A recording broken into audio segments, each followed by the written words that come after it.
জান্নাতে আল্লাহ রাব্বুল আলামিন 8টা দরজা দিবেন। বাবুল মুসাল্লিল, যারা নামাজ পড়বে তাদের জন্য একটা দরজা, যারা অভাবীকে খাদ্য দিবে তাদের জন্য একটা দরজা, যারা সদকা করবে তাদের জন্য একটা দরজা, আর যারা আল্লাহকে ভালোবাসার জন্য একমাত্র বন্ধুত্ব করবে তাদের জন্য একটা দরজা, বিনীত মানুষগুলোর জন্য একটা দরজা, জিকিরকারীর জন্য একটা দরজা, আর ধৈর্যশীলদের জন্য একটা দরজা, আল্লাহর উপর ভরসাকারীর জন্য একটা দরজা। চিৎকার দিয়ে বলুন সুবহানাল্লাহ।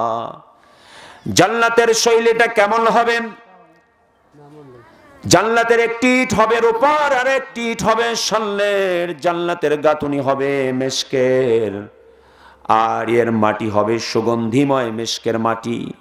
আল্লাহ রাব্বুল আলামিন এই জান্নাত যাকে দিবেন, জান্নাতের মাটি হবে জাফরানে। আল্লাহ জানে জান্নাত দিবেন, জান্নাতের সুঘ্রাণে ছড়িয়ে পড়বে, জান্নাতের সুঘ্রাণে মোহিত হয়ে যাবে বান্দা, আল্লাহর জান্নাতে পাগল হয়ে যাবে। আল্লাহর জান্নাত পাওয়ার জন্য বান্দাগুলো পাগল হয়ে যাবে।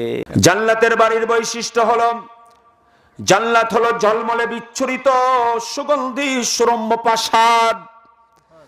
পৃথিবীর মধ্যে আজকে যে বিল্ডিংটা সবচেয়ে বড়, বুর্জ আল দুবাই, 169 তলায় বিল্ডিং দেখে মানুষ পাগল হয়ে যায়। এই বিল্ডিংটা যদি আমার হতো, আল্লাহ বলে সর্বনিম্ন জান্নাত যাকে দেব তার বিল্ডিংটা বুর্জ আল দুবাইয়ের চেয়েও বেশি বড় হয়ে যাবে। আল্লাহ রাব্বুল আলামিন জান্নাতের যে বাড়িটা আমাদেরকে দিবেন, ওই বাড়ির তুলনা শুধু ওই বাড়ি হবে। জান্নাত পৃথিবী বিক্রি করলো, জান্নাতের একটা ইট ক্রয় করা যাবে না। পৃথিবী যদি কেউ বিক্রি করে, জান্নাতের একটা ইটও ক্রয় করা যাবে না। সুবহানাল্লাহ বলবেন না? দুনিয়া তো ক্ষণস্থায়ী, দুনিয়া একদিন ধ্বংস হয়ে যাবে, কিন্তু জান্নাতে যে যাবে মালিকানা পেয়ে যাবে। এই যে বাবাজি অনেক সম্পদের মালিক, কিন্তু একটা সম্পদও সাথে নিয়ে যেতে পারবে না।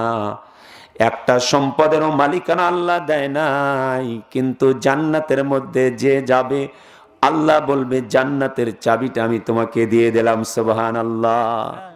জান্নাতের চাবিটা আল্লাহ রাব্বুল আলামিন দিয়ে দিবেন। গগনচুম্বী আকাশচুম্বী বিল্ডিং থাকবে জান্নাতের ভিতরে। এত সুন্দর বিল্ডিং দুনিয়াতে একটা আজ পর্যন্ত তৈরি হয় নাই। সুবহানাল্লাহ। পৃথিবী বিক্রি করলে ওই বিল্ডিং এর সমতুল্য হবে না। আল্লাহ রাব্বুল আলামিন এইরকম বিল্ডিং জান্নাতের মধ্যে দিবে। যে দল প্রথমে জান্নাতে প্রবেশ করবেন সেই দলের চেহারা হবে পূর্ণিমার চাঁদের মতো। পূর্ণিমার চাঁদের মতো। যে দল প্রথমে জান্নাতে প্রবেশ করবে তাদের চেহারা হবে পূর্ণিমা চাঁদের মতো। আর যে দল দ্বিতীয় কাতারে প্রবেশ করবে, দ্বিতীয় দল জান্নাতে প্রবেশ করবে, তারা হবে দীপ্তমান তারকার মতো। সুবহানাল্লাহ বলুন। এই আল্লাহ রাব্বুল আলামিন জান্নাতে এরকম সুন্দর বানিয়ে দিবেন। Every people will 30 years old. সব মানুষগুলো 30 বছরের যুবক হয়ে যাবে। ছোট্ট বাচ্চা যেগুলো মারা যায়, ওই বাচ্চাগুলো 30 বছরের যুবক হয়ে যাবে। 80 বছরে যে মারা যায় তার বয়সও 30 বছর হয়ে যাবে। 90 বছরে যে মারা যায় তার বয়স 30 বছর হবে। 100 বছরে যে মারা যায় তার বয়সও 30 বছর হবে। আল্লাহ রাব্বুল আলামিন সকলকে যুবক বানাইয়ে দিবেন। আল্লাহ বলবে বয়সগুলো থেমে যাও, বয়স বাড়াও, বাড়বেও না আর কমবেও না, কারো বার্ধক্য আসবে না, বার্ধক্য আসবে না। জান্নাতে এই অবস্থা হবে। সুবহানাল্লাহ বলবেন না? জান্নাতের আপ্যায়ন, প্রথম আপ্যায়ন হবে মাছের কলিজা। মাছের কলিজা, দুনিয়ার মাছের কলিজা না। আল্লাহ রাব্বুল আলামিন জান্নাতে প্রথম যে খাবার দিবেন মাছের কলিজা দিবেন। সুবহানাল্লাহ। মাছের কলিজা গুলো দিয়ে প্রথম আপ্যায়ন যখন করাবেন, সকালবেলার নাস্তা তারপর দিবেন। জান্নাতের ষাঁড় জবাই করে ওই ষাঁড়গুলো জান্নাতে চড়ে বেড়াবে। ওই ষাঁড়গুলোর গোশত তাদেরকে আপ্যায়ন করার জন্য দেওয়া হবে। সুবহানাল্লাহ। দুনিয়ার কোন ষাঁড় না। আল্লাহর রাসূল সাল্লাল্লাহু আলাইহি সাল্লামের কাছে একজন ইহুদি পণ্ডিত জিজ্ঞাসা করেছে যে জান্নাতে প্রথম খাদ্য কি হবে? বলেছে মাছের কলিজা। তারপর জান্নাতের ষাঁড়গুলো চড়ে বেড়ায়, ওই ষাঁড়গুলো জবাই করে ভুনা করে দেওয়া হবে। তারপর জান্নাতের যে একটা ঝর্ণা আছে, ওই ঝর্ণার পানি এত সুমিষ্ট, এত সুস্বাদু, আল্লাহ রাব্বুল আলামিন ওই ঝর্ণা থেকে সালসাবিল পানিগুলো আল্লাহ রাব্বুল আলামিন দিয়ে দিবেন। সুবহানাল্লাহ বলেন, সুবহানাল্লাহ। জান্নাতের এই খাবারগুলো কি আমরা চাই না? কিন্তু জান্নাতের খাবার কারা পাবে? দোকানে বসে গল্প করলে পাবে, না জান্নাতের বাগানের মধ্যে বসতে হবে? জান্নাতের বাগানের মধ্যে বসতে হলেই জান্নাতের ফল খাওয়া যাবে। জান্নাতের বাগানের মধ্যে বসলে জান্নাতের ফল খাওয়া যাবে, তাছাড়া জান্নাতের ফল খাওয়া যাবে না। এত সুন্দর মসজিদ, এত সুন্দর বিউটিফাই করেছেন, মসজিদে মুসল্লিও নাই। আবার ওয়াজ মাহফিল দিয়ে যদি আপনারা যদি না থাকেন, কলিজার মধ্যে বড় কষ্ট লাগে, কলিজার মধ্যে বড় কষ্ট লাগে। এই জন্য আপনাদেরকে বলি, ওয়াজ মাহফিল দিলে মহল্লার মানুষগুলো ন্যূনতম ভদ্রতার সঙ্গে বসতে হবে, এটা একটা আদব। কারণ মেহমানকে যারা অপমান করে, আল্লাহ রাব্বুল আলামিন তাদের দোয়া কিন্তু কবুল করেন না। আল্লাহ রাব্বুল আলামিন তাদের দোয়াকে কবুল করেন না। জান্নাতে যার সর্বনিম্ন সেবক থাকবেন ৮০,০০০, কত হাজার? ৮০,০০০ সেবক থাকবেন, ৭২,০০০ সঙ্গিনী থাকবেন। চিন্তা করছেন, দুনিয়ায় একটা নিয়েই তামাশায় পড়ে যায়, তাই না বাবাজান? দুনিয়ায় একটা নিয়ে তামাশায় পড়ে যায়। আল্লাহ ৭০,০০০ সেবক দিবেন। এত সেবকগুলো নিয়ে আমি কি করব? আর ৭২,০০০ সঙ্গিনী আল্লাহ জান্নাতের মধ্যে দিয়ে দিবেন, আর ৮০,০০০ সেবক আমাদের জান্নাতে থাকবে। সুবহানাল্লাহ বলেন। ৮০,০০০ সেবক জান্নাতে আল্লাহ রাব্বুল আলামিন আমাদেরকে দিবেন। এটা মানুষের জন্য আল্লাহ তৈরি করেছেন, এটা শুধু আমাদের জন্য জান্নাত তৈরি করেছেন। এই জান্নাত কি ফেরেশতাদের জন্য? জান্নাত কি অন্য কোন প্রাণীর জন্য? এটা আমাদের জন্য তৈরি করেছেন। এই জন্য এই জান্নাতে আমরা যেতে চাই কি চাই না? জান্নাতের দরজার ২ দরজার মধ্যবর্তী ৪০ বছরের পথ থাকবে। সুবহানাল্লাহ বলেন। ২ দরজার মধ্যবর্তী ৪০ বছরের রাস্তা আল্লাহ রাব্বুল আলামিন জান্নাতে দিয়ে দিবেন। সুবহানাল্লাহ। একটা দরজা কত বড় হবে!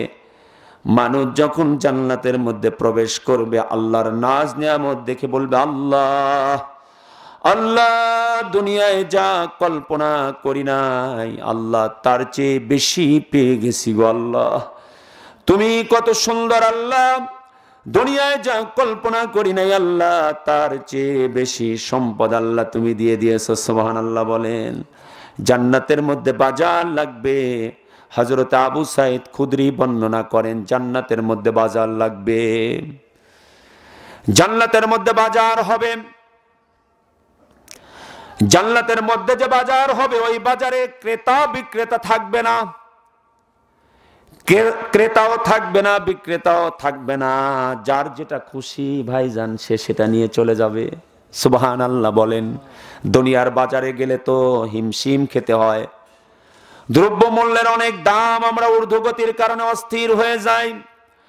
আর আল্লাহ রাব্বুল আলামিন জান্নাতের যে বাজার দিবেন, ওই বাজারে যার যেটা খুশি সে সেটা নিয়ে নিয়ে চলে আসবেন। সুবহানাল্লাহ। যার যেটা মন চাবে, আপনার যা মন চাবে, আল্লাহ বলবে যা চাও বান্দা তুমি নিয়ে যাও।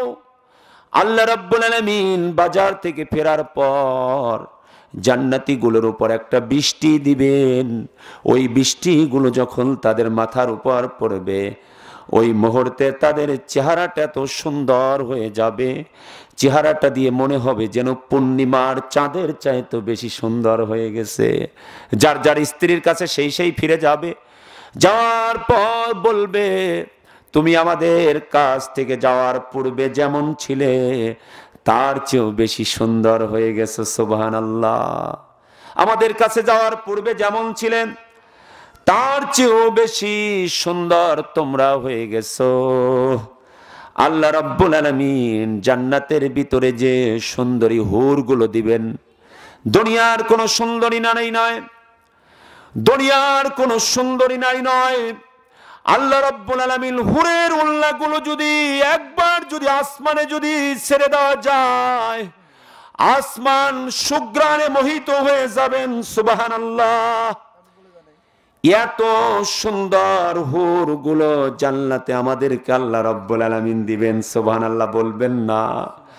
আল্লাহ রাব্বুল আলামিন এমন সুন্দরী হুর গুলো দিবেন যাদের চেহারা ভেদ করে ৭০,০০০ শাড়ি পরবেন, যাদের চেহারা ভেদ করে শাড়ি ভেদ করে চেহারাগুলো ফুটে উঠবেন। সুবহানাল্লাহ। আমি একটা কথা বাণী বলছি না, ৭০,০০০ শাড়ি পরার পরও চেহারাগুলো ভিজিবল হয়ে যাবে। কিন্তু দুনিয়ার যে নারীটা জান্নাতে যাবে, মা বোনেরা কান পেতে শুনবেন, আপনারা যদি ৪টা কাজ করেন আপনারা জান্নাতি। যদি নামাজ পড়েন, রোজা যদি রাখেন, পর্দাতে যদি থাকেন, আর যদি স্বামীর যদি খেদমত করেন, আপনারাও জান্নাতি। সুবহানাল্লাহ বলেন। আপনারাও জান্নাতি হয়ে যাবেন। আপনাদের জন্য আল্লাহ জান্নাত রেডি রাখবে। দুনিয়ার নারীদের যখন জান্নাতে দেওয়া হবে, ওই সময় দুনিয়ার নারীদের সাথে জান্নাতি নারীদের একটা তর্ক হবে। জান্নাতি হুররা বলবে আমরা বেশি সুন্দরী, কারণ আমরা দুনিয়ায় মাটির তৈরি নয়, আমাদের তৈরি জান্নাতে, আমাদের আসবাবগুলো জান্নাতে হবে, আমাদের সব কিছু জান্নাতি। এই কথা বলবেন, সব জান্নাতি আমরা, আমাদের জন্ম জান্নাতে। আর দুনিয়ার নারীরা বলবেন আমরা তো নামাজ পড়েছি, আমরা তো রোজা করেছি, স্বামীর খেদমত করেছি, আমরা বেশি সুন্দরী। আল্লাহ রাব্বুল আলামিন বলবেন, আরশ আজিমে বিচার চলে যাবে। সুবহানাল্লাহ বলেন। আল্লাহ রাব্বুল আলামিন বলবেন আমি ফয়সালা দেব, আমি ফয়সালা দেব কারা বেশি সুন্দরী। আল্লাহ রাব্বুল আলামিন উপর থেকে বলবেন নিসাউদ দুনিয়া আফদাল।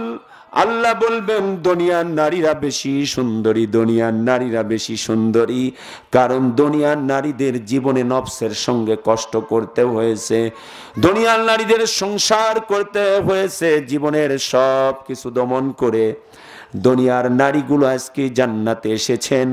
জান্নাতের হুরের চেয়ে দুনিয়ার নারীগুলো বেশি সুন্দরী। সুবহানাল্লাহ। আল্লাহ রাব্বুল আলামিন বলেন, আল্লাহ রাব্বুল আলামিন পবিত্র কোরআনের মধ্যে বলেন ইন্নাল্লাযীনা ক্বালু রাব্বুনাল্লাহ সুম্মা ইসতাকামু তাতানাজ্জালু আলাইহিমুল মালাইকা আল্লা তাখাফু ولا تحزنوا وأبشروا بالجنة التي كنتم توعدون। আল্লাহ রাব্বুল আলামিন বলেন নিশ্চয়ই যারা বলে আল্লাহ আমাদের রব, এই কথার উপর যারা কায়েম থাকে, আল্লাহ রাব্বুল আলামিন তাদের জন্য জান্নাতের সব রকম নাজ নিয়ামত মরণের পূর্বে আল্লাহ রাব্বুল আলামিন রেডি করে রাখে। সুবহানাল্লাহ বলেন। এই যে এই নদীর পাড়ে যদি ধরেন পৌষ মাস এখন চলছে, এই পৌষ মাসের দিনে যদি নদীর পাড়ে যদি আপনার সন্তান 20 বছর আগে হারিয়ে গেছে, 20 বছর আগে সন্তান হারিয়ে গেছে, ওই সন্তান যদি নদীর ওই পারে থাকে, রাত 2টার সময় বলল বাবা আমি বাড়িতে এসেছি, 20 বছর আমি নিখোঁজ ছিলাম, যদি নদীতে যদি কোনো নৌকাও যদি না থাকে, আপনি কিন্তু সন্তানকে পাওয়ার জন্য দৌড়ে দৌড়ে যাবেন। যাবেন কি যাবেন না? যদি আপনার নৌকা যদি না থাকে আপনি সাঁতার কাটবেন, শীতের কারণে আপনার কলিজায় বড় ব্যথা লাগবে, শীতে আপনি থরথর করে কাঁপতে থাকবেন, কিন্তু আল্লাহ রাব্বুল আলামিন আপনার কাঁপার কারণেও কিন্তু আপনার কলিজার মধ্যে একটা শান্তি, যে সন্তান হারিয়ে গেছে তাকে আমি 20 বছর পরে পাবো। আল্লাহ রাব্বুল আলামিন বলে বান্দারে তুমি যখন মরণের কোলে ঢলে পড়বে, আমার হুকুমগুলো পালন করার পর তুমি যখন মরণের কোলে যখন ঢলে পড়বে, বান্দারে মরণের কোলে যখন ঢলে পড়বে, ওই মুহূর্তে তোমার দাঁতে দাঁতে বাড়ি লাগবে, কিন্তু আল্লাহকে পাওয়ার জন্য তুমি পাগল হয়ে যাবে। সুবহানাল্লাহ। আল্লাহকে পাওয়ার জন্য তুমি পাগল হয়ে যাবে। এই জন্য আমরা ওই জান্নাত চাই কি চাই না? আল্লাহ নবী হযরতে মুসা আলাইহিস সালাম আল্লাহর কাছে বললেন, আল্লাহ আল্লাহ জান্নাতের ভিতরে সবচাইতে কম মর্যাদা যার হবে তার কেমন হবে? আল্লাহ রব্বুল আলামিন বললেন, মুসা রে, তুমি যখন শুনতে চাও তুমি শোনো। সব মানুষ যখন জান্নাতের মালিকানা পেয়ে যাবে, জান্নাতের চাবিগুলো পেয়ে যাবে, ওই মুহূর্তে একজন মানুষ জান্নাতের বাহিরে থাকবে, তার নেকি কম হওয়ার কারণে জান্নাতে যাওয়া সমস্যা হয়ে যাবে। ওই মুহূর্তে আমি ডাক দিয়ে বলবো, তোমার জান্নাতটা সবচেয়ে ছোট। আল্লাহ রাব্বুল আলামিন ডাক দিয়ে বলবে, বান্দারে, তোমার যুগের সমসাময়িক 4 জন রাজা বাদশার নামটা তুমি বলো। যে 4 জন রাজা বাদশাহ সবচেয়ে বেশি সুখের ছিলেন, সবচেয়ে বেশি সম্পদশালী ছিলেন। যেমন আমেরিকার প্রেসিডেন্টের নাম জো বাইডেন, এখন নির্বাচিত হয়েছেন ডোনাল্ড ট্রাম্প, তাই না? এখন নির্বাচিত হয়েছেন ডোনাল্ড ট্রাম্প। তারপরে আপনার কানাডার প্রেসিডেন্টের নাম জাস্টিস ট্রুডো, রাশিয়ার প্রেসিডেন্টের নাম ভ্লাদিমির পুতিন।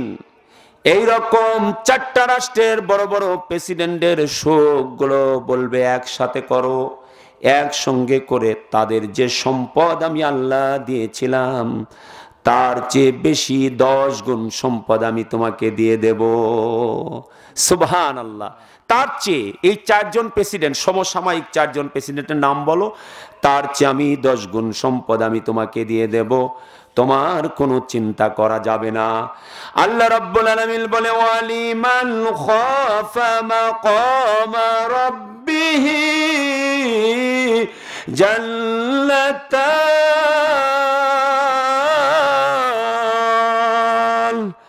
আল্লাহ বলে, যারা আমার সামনে দাঁড়ানো ভয় করে, জান্নাত হবে তার বাড়ি। সুবহানাল্লাহ।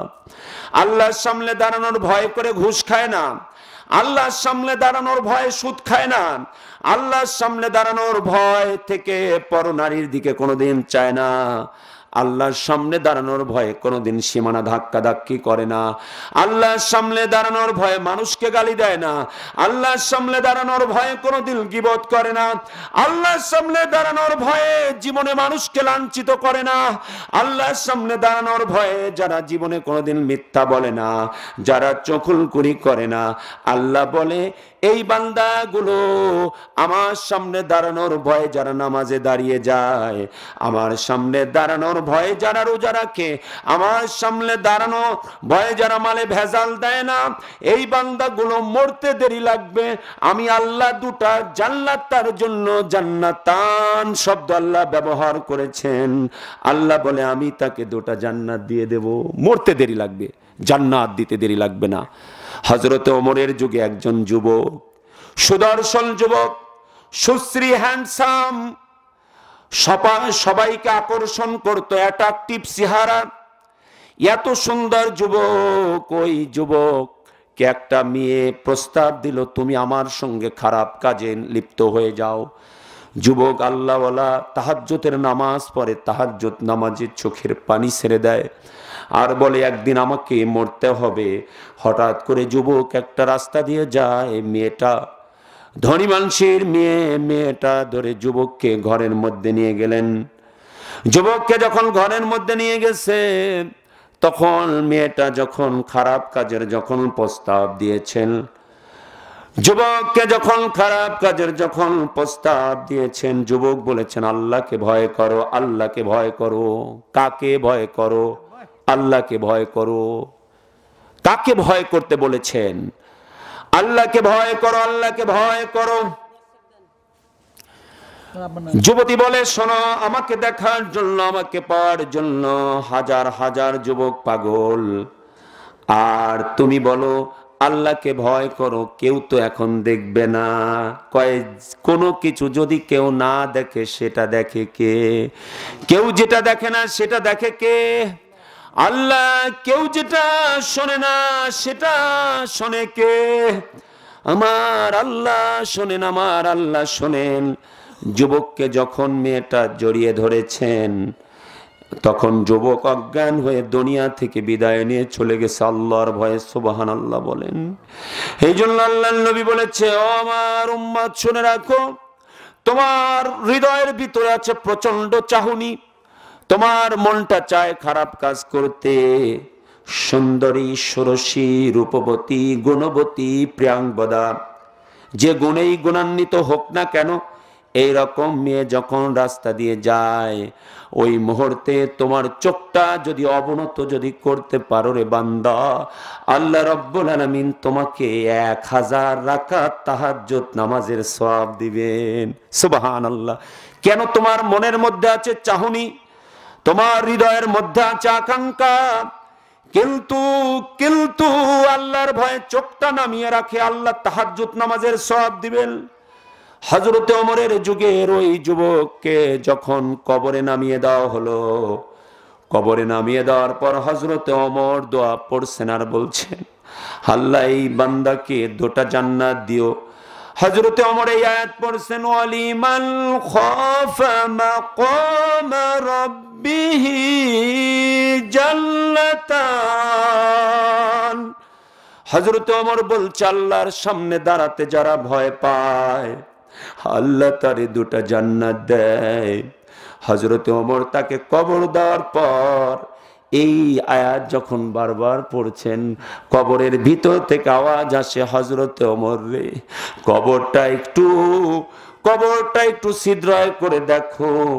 যে যুবক আল্লাহর ভয়ে জীবন দিয়েছে, যে যুবক আল্লাহর ভয়ে জীবন দিয়েছে, সেই যুবককে আল্লাহ 2টা জান্নাত দিয়ে দিয়েছে। কবরটা একটু খুলে দেখো, দেখতে থাকো, কবরের ভিতরে একটু দেখো, এই যুবককে আল্লাহ 2টা জান্নাত দিয়ে দিয়েছেন। সুবহানাল্লাহ বলবেন না? এই রকম ভয় যে যুবকের মধ্যে থাকবে। ও যুবক, আজ সমাজ ধ্বংস হয়ে গেল, ওয়াজ মাহফিলে যে লোক হয় না, এটার পিছনে কারণ আছে। এটার পিছনে কারণ অবশ্যই আছে, রাগারাগি করে কোনো লাভ হবে না। কারণ আল্লাহর হিদায়েত এখন আর সকলের কলিজার মধ্যে যাবে না। কারণ সন্তানের হাতে মোবাইল ফোন তুলে দিয়েছেন দামি সেটটা।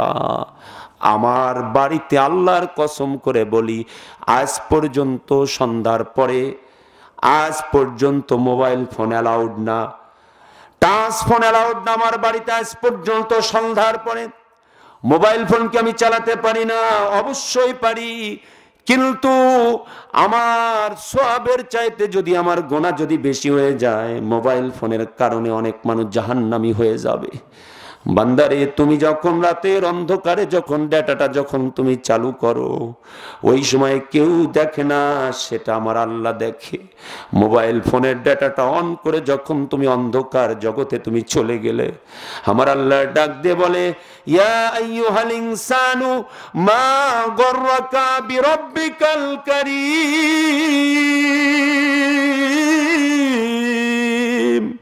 আল্লাহ ডাক দিয়ে বলে, বান্দা, আমি ইচ্ছা করলে এখন তোমার অক্সিজেনের লোডশেডিং দিতে পারি। অক্সিজেনের লোডশেডিং 5 মিনিট দিলে ম্যানেজার সাহেবকে বাঁচবে। আল্লাহ যদি 5টা মিনিট সময় যদি অক্সিজেনের লোডশেডিং দেয়, একটা মানুষও বাঁচবে না। আল্লাহ বলে, আমি ইচ্ছা করলে এখনই লোডশেডিং দিয়ে তোমাকে দুনিয়া থেকে বিদায় করে দিতে পারি। কিন্তু বান্দারে, তোমারে না আমি আদর করে বানাইছি, তোমারে না আমি মায়া করে বানাইছি, এই জন্যই তো তোমারে ধ্বংস করি না। তোমাকে গজব যখন ধরতে যায়, আমি তখন রহমতকে বলি, রহমত, গজব যদি 20 পাও যায়, রহমত তুমি 100 পা চলে যায়, তুমি মায়ের ভূমিকা পালন করো। সুবহানাল্লাহ বলে। কারণ হলো, ছোটকালে যখন দুষ্টামি করেছি, আব্বা 144 আমার বিরুদ্ধে জারি করে নাই, জারি করেছে। তুমি যদি আজকে বাড়িতে আসো, তোমার মায়ের হবে। হঠাৎ করে যখন বাড়িতে ঢুকলাম, ওই মুহূর্তে বাড়িতে ঢোকার পর বাবা যখন আমাকে মার দিবে, বাবা যখন মার দিচ্ছে, মা তার আদরের সঙ্গে কলিজার সঙ্গে লাগিয়ে দেয়। যতগুলো বাড়ি, যতগুলো বেতের আঘাত মায়ের গায়ের উপর পড়ে কি পড়ে না, কিন্তু বাড়িগুলো তো আমার গায়ে পড়ার কথা ছিল, কিন্তু মায়ের শরীরের উপর কেন পড়লো? মায়ের শরীরের উপর পড়ার কারণ হলো মা আমারে ভালোবাসে, মা আমারে জড়িয়ে ধরে, আমাকে বাড়ি দাও, আমি তোমার আঘাত খাবো কিন্তু আমার সন্তানের গায়ে লাগতে দেব না। আল্লাহ বলে, বান্দারে তুমি যখন রাতের অন্ধকারে যখন গোনা করো, ওই মুহূর্তে আমি আল্লাহ রব্বুল আলামিনও তোমাকে, আমার গজব তোমাকে যখন ধরতে যায় শেষ করে দেওয়ার জন্য মায়ের ভূমিকা পালন করে, রহমতগুলো মায়ের ভূমিকা পালন করে তোমাকে জড়িয়ে ধরে গজবগুলো, আর তোমার শরীরে একটাও পড়ে না। সুবহানাল্লাহ বলবেন না? এই জন্য আল্লাহ রাব্বুল আলামিন বলেছে, ওয়ালিমান খাফা মাকামা রাব্বিহি জান্নাতান।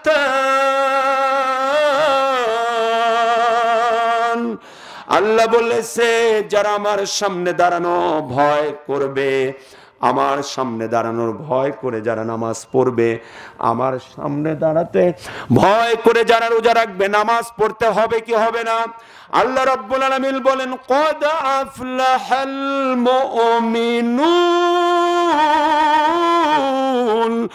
আল্লাযীনা হুম ফি সালাতিহিম খাশিউন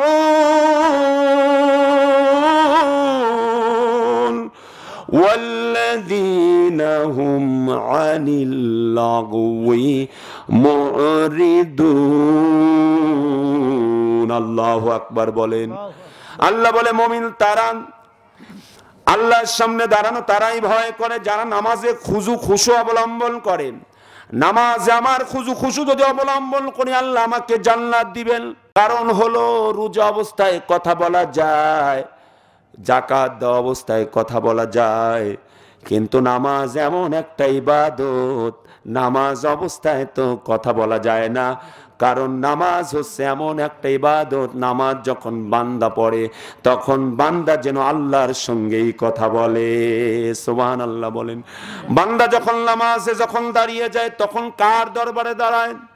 আল্লাহর দরবারে। রাজাধীরাজ আল্লাহ রাব্বুল আলামিনের দরবারে বান্দা যখন দাঁড়িয়ে যায়, ওই মুহূর্তে আল্লাহ রাব্বুল আলামিনের সামনে কেউ যদি ধরেন কুচকাওয়াজ চলছে, কোন আর্মি অফিসারের সামনে যদি সাধারণ সোলজার যদি দাঁড়িয়ে যায়, কুচকাওয়াজ চলছে, ওই মুহূর্তে যদি কেউ যদি এটা হাত যদি চুলকায়, পা যদি চুলকায়, বলেন তার কি প্রমোশন হবে না ডিমোশন হবে?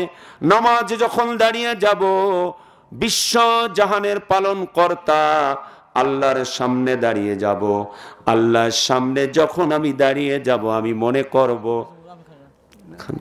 আল্লাহর সামনে যখন আমি দাঁড়িয়ে যাব তখন মনে করব আমার এমন একজন আল্লাহর দরবারে দাঁড়িয়েছি যে আল্লাহ সকল রাজার রাজা, আমি কোনো দিকে খেয়াল করতে পারবো না। এইভাবে যদি নামাজ যদি পড়ি খুশুর সঙ্গে, আল্লাহ বলে তোমাকে আমি জান্নাত দিয়ে দেব। সুবহানাল্লাহ বলেন। নামাজ নামাজ নামাজ বান্দা সর্বশ্রেষ্ঠ এক্সারসাইজ করে। সুবহানাল্লাহ বলেন। সালাত is the best exercise in the world. পৃথিবীর সর্বকালের সর্বশ্রেষ্ঠ ব্যায়ামের নাম হচ্ছে সালাত। বান্দা যখন দাঁড়িয়ে থাকে তখন তার রক্ত চলাচল বেড়ে যায়, যখন রুকুতে চলে যায় তখন তার মাজার ব্যায়াম হয়ে যায়, যখন সিজদায় লুটিয়ে পড়ে তখন মাথা থেকে পা পর্যন্ত ব্লাড সার্কুলেশন হয়ে যায়। আপনার বাড়িতে যদি একটা 3 তলা বিল্ডিং থাকে আর দুর্বল মোটর যদি নিচে থাকে, 3 তলার উপরে পানি ওঠানো যাবে না। বান্দা যখন নিয়মিত যখন নামাজ পড়বে, যখন আল্লাহর কুদরতি কদমে যখন ঢলে পড়বে, বান্দার মাথাটা যখন আল্লাহর জমিনে যখন পড়বে, ওই মুহূর্তে আল্লাহ রব্বুল আলামিন খুশি তো হবেনই, আর বান্দার রক্ত চলাচলগুলো মাথা থেকে পা পর্যন্ত যখন ব্লাড সার্কুলেশন বেড়ে যাবে, ওই মানুষ হঠাৎ করে হার্ট অ্যাটাক করে মরবে না। হঠাৎ করে ওই লোক হার্ট অ্যাটাক করে দুনিয়া থেকে বিদায় নিবে না। আজ আমরা ঘুমিয়ে পড়ি ফজরের পর যারা ঘুমায়, আল্লাহ রব্বুল আলামিন 3টা আযাব তারে দুনিয়ায় দিয়ে দেয়। ফজরের পর যারা ঘুমায় তারা গরিব হয়ে যায়, সম্পদ কেড়ে নেয়। আমরা তো নামে মুসলমান। চীনের স্কুলগুলো সকালবেলা সকালবেলা চীনের স্কুলগুলো চালু হয়ে যায়, সকালবেলা চীনের স্কুলগুলো চালু হয়ে যায়, চীনের মানুষগুলো রাস্তায় বের হয়ে যায় সকালবেলা হাঁটার জন্য। আর মুসলমান 10টা পর্যন্ত ঘুমায়, আর মুসলমান দাবি করি শুধু গরুর গোস্ত খাওয়ার জন্য মুসলমান হলাম। ঠিক না বে ঠিক বলেন? চীনের মানুষ বুঝতে পেরেছে আমরা যদি সকালবেলা ফজরের পরে ঘুমাই আমাদের সম্পদ হবে না। মনে রাখেন, সকালবেলা যারা ঘুমায় আল্লাহ তাদের সম্পদের ধন ভাণ্ডারের চাবিগুলো তাদের, সকালবেলা যারা ঘুম থেকে ওঠে আল্লাহ তাদের ধন ভাণ্ডারের চাবিগুলো হাতে তুলে দেয়। সুবহানাল্লাহ বলেন। সকালবেলা ঘুমালে 3টা রোগ হবে। আপনার দারিদ্রতা কখনো শেষ হবে না, আপনার ভিতরে রোগ ব্যাধির প্রকট দেখা দিবে, আপনার ভাইটালিটি নষ্ট হয়ে যাবে। এই রোগগুলো সকালবেলা ফজরের পর যারা ঘুমায় তাদের মধ্যে হয়ে যায়। আর আমরা ফজরের নামাজ না পড়ে কিভাবে আমরা ঘুমিয়ে থাকি। খ্রিস্টানরা, তারা নাস্তিকেরা পর্যন্ত আজকে তারা মুহাম্মদুর রাসূলুল্লাহর দুনিয়াবী আদর্শ পালন করার কারণে তারা এগিয়ে যাচ্ছে, আর আমরা পিছিয়ে পড়ছি। এটা আমাদের ব্যর্থতা না সফলতা বলেন? এই জন্যই তো আমরা মার খাই। মার কেন মুসলমান খায়? এটার কারণ হচ্ছে মুসলমান তো মার এই জন্যই খায়। আগে বাবাজি আগে গরু কিনছেন ওই যে হাল বওয়ার জন্য না? তে গরু কিনেছে হাল বওয়ার জন্য, ধরেন গাভী গরু, সেটা গাভী হালও ববে দুধও দিবে, কিন্তু যখন দুধ দহন করতে যাওয়া যায় গাভী লাত্তি মারে, আর যখন হাল বইতে যাওয়া যায় তখন গাভী শুয়ে পড়ে। তখন ওই চাষি ছিলেন, ইমানদার চাষি, যখন কেউ কিনতে আসে বলে না না না, যদি কসাই হয় কসাইয়ের হাতে তুলে দেব, কারণ ওরে জবাই করে সাইজ করবে। আল্লাহ রাব্বুল আলামিন আমাদেরকে 2টা এজেন্ডা দিয়ে এই পৃথিবীতে পাঠালেন। আল্লাহ রাব্বুল আলামিন বলছে কুনতুম খায়রা উম্মাতিন উখরিজাত লিন-নাস তা'মুরুনা বিল মা'রুফি ওয়া তানহাউনা আনিল মুনকার। আল্লাহু আকবার। আল্লাহ রাব্বুল আলামিন 2টা এজেন্ডা দিয়ে পাঠালেন, বান্দারে তোমাদের 2টা কাজ দিয়ে শ্রেষ্ঠ জাতি হিসাবে তোমাদেরকে পাঠিয়ে দিলাম। তোমাদের প্রথম কাজ হবে ভালো কাজের আদেশ দিবে আর মন্দ কাজের থেকে মানুষকে নিষেধ করবে। তুমি একটাও করো না, নিজে তো ভালো করোই না এবং মন্দ কাজ তো করতে থাকো। 2টা কাজের জন্য পাঠাইলাম, 2টার একটাও করলে না। এই জন্য ইহুদি আর খ্রিস্টানের হাতে ওই যে ওই গাভী যেমন দুধও দেয় না, হালও বয় না, ওই গাভীগুলোকে যেমন কসার হাতে তুলে দেয় যে কসাই ওরে জবাই কর, আর মুসলমানদের আজকে ইহুদি খ্রিস্টানের হাতে তুলে দেছে ওরে ধরে ধরে মার। আমি পাঠাইলাম কোন কারণে আর ও কোন কাজ করে? ঠিক আছে না? পাঠালাম কোন কারণে আর কোন কাজ করে? এই জন্য মুমিন মনে রাখতে হবে আল্লাহ আমাকে কেন পাঠাইলেন। তাহলে জান্নাতি হতে হলে নামাজ পড়তে হবে, জান্নাতি হতে হলে নামাজ পড়তে হবে। আব্দুল্লাহ ইবনে মুবারক যখন তাহাজ্জুদ নামাজে তার ছাদের উপর দাঁড়িয়ে যেতেন, তার প্রতিবেশী বর্ণনা করেন আব্দুল্লাহ ইবনে মুবারকের নামাজের অবস্থা দেখে মনে যেন হতো একটা কাঠখণ্ড দাঁড়িয়ে আছেন, এই রকম আমার কাছে মনে হতো। সুবহানাল্লাহ বলেন। আর আমাদের নামাজের মধ্যে এদিক সেদিক মন। একজন নামাজ পড়তেছে, আপনার ইমাম সাহেব ভুল করে 3 রাকাত পড়ে ফেলেছে, সালাম ফিরেছে, বলে আপনার নামাজ হয় নাই। কয় আপনার তো 4 রাকাত পড়তে হবে। বলে আপনি কেমন করে বুঝলেন? কয় আমি প্রতিদিন প্রথম রাকাতে এক দোকানের হিসাব করি, দ্বিতীয় রাকাতে আর এক দোকানের হিসাব করি, তৃতীয় রাকাতে আর এক দোকানের হিসাব করি, এইরকম 4টা দোকানের হিসাব শেষ যখন হয়ে যায় নামাজ শেষ হয়ে যায়। সুবহানাল্লাহ। বান্দা যখন নামাজে দাঁড়িয়ে বলে আলহামদুলিল্লাহি রাব্বিল আলামিন, সকলেই পড়ুন। বান্দা যখন নামাজে দাঁড়িয়ে বলে আল্লাহ সমস্ত প্রশংসা তোমার জন্য, আল্লাহ রাব্বুল আলামিন খুশি হয়ে বলে বান্দারে তুমি না আমার প্রশংসা করেছো, আমি তোমার জীবনের গুনাহগুলোকে মাফ করে দিলাম। বান্দা যখন সূরা ফাতিহা শেষ করে আল্লাহ রাব্বুল আলামিন তাওরাত ইনজিল জাব্বুর কিতাব পড়লে যে সওয়াব হয় সেই সওয়াবগুলো আমলনামায় আল্লাহ রাব্বুল আলামিন দিয়ে দেয়। বান্দা যখন সূরা ফাতিহা পড়লেন তাওরাতের সওয়াব, জাবুর কিতাবের সওয়াব, ইনজিল কিতাবের সওয়াব আল্লাহ রাব্বুল আলামিন দিয়ে দেয়। বান্দা বলে আর রহমানির রহিম।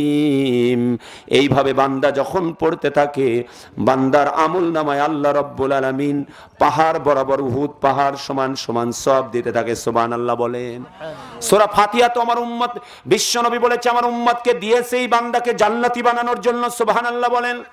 আল্লাহ রাব্বুল আলামিন এই সূরাটাকে তিনটা ভাগ করেছেন। প্রথম ভাগে আল্লাহর প্রশংসা, শেষের ভাগে মোনাজাত, আর মাঝের যে 4 নম্বর আয়াতটাকে আল্লাহ ভাগ করেছেন, 4 নম্বর আয়াতের মধ্যে আল্লাহ রাব্বুল আলামিন প্রশংসার মোনাজাতের সংমিশ্রণে সূরা ফাতিহা দিয়েছেন। সুবহানাল্লাহ। সূরা ফাতিহা যদি কোনো রোগীর উপর 40 বার যদি কেউ পড়ে, সূরা ফাতিহা দেখেন চিকিৎসা আমাদের বাড়ির পাশেই, সূরা ফাতিহা যদি 40 বার পড়ে রোগীর নাকে মুখে যদি ছিটিয়ে দেয়, আর তার খাদ্য যদি হালাল হয়, আর রোগীর যদি বিশ্বাস থাকে, আল্লাহ রাব্বুল আলামিন যত বড় রোগ আছে না কেন আল্লাহ তাকে শিফা দিয়ে দিবেন।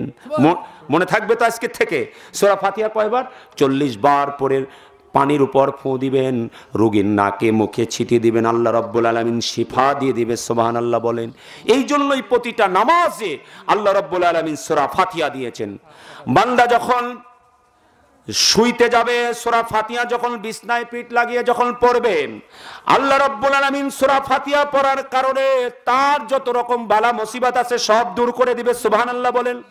বিশ্বনবী আমার মদিনার রাস্তায় হেঁটে বেড়াচ্ছেন, এমন মুহূর্তে তাহাজ্জুদের সময় সাইদ ইবনে মুআল্লা বর্ণনা করেন, তাহাজ্জুদের সময় নবীজি আমার মদিনার রাস্তায় হেঁটে যায়।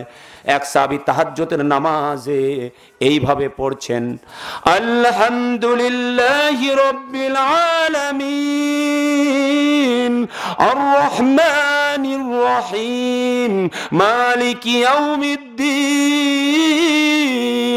এইভাবে যখন পড়ছেন নবীজি আমার দাঁড়িয়ে গেলেন, বিশ্বনবী দাঁড়িয়ে গেলেন, সাহাবীকে বললেন, যখন আমিন বললেন সাহাবীকে বললেন, তুমি কি শুনলে, তুমি কি জানো? আল্লাহ রাব্বুল আলামিন এই সূরার সমতুল্য সূরা পৃথিবীতে একটাও দেয় নাই। তাওরাতেও দেয় নাই, ইনজিলেও দেয় নাই, জাবুর কিতাবেও দেয় নাই। এটা আল্লাহ রাব্বুল আলামিন এই সেই সূরা পড়েছে আমার সাহাবী। সুবহানাল্লাহ বলুন। বিশ্বনবী আর জিবরাইল একদিন বসে আছেন, এমন সময় একজন আলোকিত হয়ে গেল, আসমানটা আলোকিত হয়ে গেলেন, আসমান ফেটে ফেরেশতা নেমে আসলেন, নূরানি ফেরেশতা। জিবরাইল বললেন, ইয়া রাসূলুল্লাহ, এই ফেরেশতা তো কোনোদিন নাজিল হয় নাই। আল্লাহর নবী বললেন, এই ফেরেশতা কোন ফেরেশতা? বলে, আপনাকে দুটো সুসংবাদ দেওয়ার জন্য এসেছে। কয়টা? আপনাকে দুটো সুসংবাদ দেওয়ার জন্য এসেছেন। দুটো সুসংবাদ হলো, ওই ফেরেশতা এসে নবীকে বললেন, ইয়া রাসূলুল্লাহ, আপনার উম্মতের জন্য দুটো স্পেশাল পাওয়ার, ইউরোপের মালিক হয়ে যাওয়ার চেয়েও এটার শক্তি বেশি। সুবহানাল্লাহ বলেন। আমেরিকার মালিক হয়ে যাওয়ার চেয়েও এটার দাম বেশি, এশিয়ার মালিক হয়ে যাওয়ার চেয়েও এটার দাম বেশি, টেসলা গ্রুপের মালিক ইলন মাস্কের চেয়েও সে ধনী হয়ে যাবে। এই ধনের সম্পদ আল্লাহ রাব্বুল আলামিন দেওয়ার জন্য এসেছেন। এই দুটা সম্পদ হলো সূরাতুল ফাতিহা গিফট দেওয়ার জন্য ফেরেশতা নাজিল হয়েছে। সুবহানাল্লাহ। এই ফেরেশতা জীবনে কোনোদিন জমিনে আসে নাই। আর একটা হলো সূরা বাকারার শেষের অংশ। সুবহানাল্লাহ বলবেন না? সেই নবীর উম্মত যে নবীকে দেখেন সূরা ফাতিহা, সূরা ফাতিহা সেই নবীকে দিয়েছেন। সূরা ফাতিহা এমনিই দেয় নাই, কারণ আপনার হায়াত কম, আপনার জীবনটা বড় ছোট, আপনার হায়াত কম, জীবনটা বড় ছোট। এই জন্য নামাজ পড়বেন, প্রতি ওয়াক্তে নামাজে তাওরাত, ইনজিল, জাবুরের সওয়াবগুলো পেয়ে যাবেন। সুবহানাল্লাহ বলেন। আল্লাহর নবীকে এই জন্য এই সূরাটা দিয়েছেন, কোন নবীকে দেয় নাই, কোন আসমানি কিতাবের মধ্যে দেয় নাই। কারণ হলো সূরা ফাতিহা এই জন্য দেওয়া হয়েছে, আমার উম্মতেরা হায়াত কম পাবে, অল্প সময় অল্প পুঁজিতে বড় কোটিপতি হয়ে যাবে। সুবহানাল্লাহ। অল্প পুঁজি, হায়াত কম, আপনি 60 বছর ইবাদত করবেন। অন্য নবীর উম্মতেরা সূরা ফাতিহা ছিল না, এই জন্য অন্য নবীর উম্মতেরা যদি 70,000 বছর ইবাদত করে, আপনার 1 বছরে তার চেয়ে বেশি সওয়াব আমলনামায় জমা হয়ে যাবে। সুবহানাল্লাহ বলেন। 1 বছরে বেশি। এই জন্যই তো আল্লাহ সূরা ফাতিহা দিয়েছেন। আর আমরা নামাজ পড়ি না, এটার মূল্য বুঝি না, যে সূরা ফাতিহা তো আমার হুজুর প্রতিদিনই পড়ে, এটার মূল্য বুঝি না, এটার দাম আমরা বুঝি না। এটা জাদু টোনার। আমি শেষের দিকে এসে যাচ্ছি। আপনাদের কাছে দানও চাইবো। এটা জাদু টোনার সর্বশ্রেষ্ঠ ঔষধ। হাদিসের মধ্যে এসেছেন বিশ্বনবী মুহাম্মদ রাসূলুল্লাহ সাল্লাল্লাহু আলাইহি সাল্লামের সাহাবী কোথায়ও বেড়াইতে গিয়েছেন একদল সাহাবী। সেই সময় সাহাবীরা যখন এক গ্রামে বলেছেন আমাদেরকে অতিথি বানাও, আতিথ্য কামনা করেছেন, গ্রামের লোকজন বলেছেন তোমাদেরকে অতিথি বানাবো না। তারা তাঁবু টানিয়ে ওই মাঠের মধ্যে তারা জায়গা করে তাঁবু টানিয়ে তারা সেই জায়গায় রাত্রিতে আসে। হঠাৎ করে গ্রামের মধ্যে থেকে আওয়াজ আসে, কান্নার আওয়াজ, কান্নার আওয়াজ আসে। কান্নার আওয়াজ আসার পর কিছুক্ষণ পর শোনা গেল ওই গ্রামের যিনি প্রধান তাকে সাপে কামড় দিয়েছে। সুবহানাল্লাহ বলেন। ওই গ্রামের যিনি প্রধান তাকে সাপে কামড় দিয়েছে। তখন তারা বলল কোনো মানুষ পাওয়া যাচ্ছে না তার বিষ নামানোর জন্য। হযরতে আবু সাঈদ খুদরি বর্ণনা করেন তখন তারা চলে গেছেন ওই তাঁবুর মধ্যে। কয় ভাই আমাদের কি উপকার করতে পারবে? গ্রামের নেতা মারা যায়, লিডার শেষ। কয় কি হয়েছে? কয় সাপে কামড় দিয়েছে, বাড়িতে কান্নাকাটি। কয় মনে আছে আপনাদের এলাকায় থাকতে চেয়েছিলাম, থাকতে দেন নাই। মনে আছে আপনাদের এলাকায় থাকতে চেয়েছিলাম, থাকতে দেন নাই। বলে কি চান? কয় 100টা ছাগল দিতে হবে। সেই সময় তো ছাগল ভেড়া উঠছিল। কয় 100টা ছাগল দিতে হবে, 100টা যদি ছাগল দেন তাহলে সাপের বিষটা নাবা দেব। সঙ্গে সঙ্গে কোন সূরা পড়েছেন আজকে আপনাদের চিকিৎসার গোমর সব কিছু আজকে শেষ করে দিয়ে গেলাম। সঙ্গে সঙ্গে সূরা ফাতিহা পড়ে ফু মেরেছেন, সাপের বিষ পানি হয়ে গেছে। সুবহানাল্লাহ বলেন। সূরা ফাতিহা বলছে আলহামদুলিল্লাহি রাব্বিল আলামিন আর রহমানির রহিম মালিকি ইয়াউমিদ্দিন। এইভাবে যখন পড়ছে, পড়ে ফু মারছে, সাপের বিষ শেষ। ছাগল নিয়ে এসেছেন নবীর কাছে। বলেছে এক সাহাবী যে এই সাহাবী নাকি জাদু শিখেছে, আবু সাঈদ খুদরি। আল্লাহর নবী মুস্কি মুস্কি হাসে, আবু সাঈদ খুদরি সাপের বিষ কি দিয়ে নামালা? কয় ইয়া রাসূলুল্লাহ তাওরাত জাব্বুর আসমান জমিনের চাইতো যে সূরা দামি, আমি পুরা কোরআনের সার মর্মটা সামারিটা সূরা ফাতিহার মধ্যে আল্লাহ ঢুকিয়ে দিয়েছেন। সুবহানাল্লাহ। সামারাইজ করে আল্লাহ সূরা ফাতিহার মধ্যে দিয়েছেন। আমি সেই সূরা পড়েছি। নবী বলেছেন অবশ্যই অবশ্যই হালাল রুজি যদি থাকে আর যদি বিশ্বাস থাকে, সাপের বিষ পানি হতে বাধ্য হয়ে যাবে। যত বড় জাদু হোক না কেন সূরা ফাতিহা ধ্বংস করে দিবে। সুবহানাল্লাহ। নবী তাদের সঙ্গে মশকরা করেছেন, নবী তাদের সঙ্গে তখন আল্লাহ নবী তাদের সঙ্গে ভালোবাসার খাতিরে বলেছেন তোমরা যখন ছাগলের গোশত খাবে আমাকেও দাওয়াত দিও, আমি তোমাদের সঙ্গে শরীক হয়ে যাব। সুবহানাল্লাহ। এই জন্য সূরা ফাতিহা যদি আপনার ভালোবাসা থাকে নামাজে আসতে হবে, তাছাড়া জান্নাত কিন্তু মিলবে না। বেনামাজি, আমার সাথে সাথে বলুন, বেনামাজি কখনো জান্নাত পাবে না। বেনামাজি কখনো জান্নাত পাবে না। যদি নামাজ না পড়েন জান্নাত কোথায় থেকে পাবেন?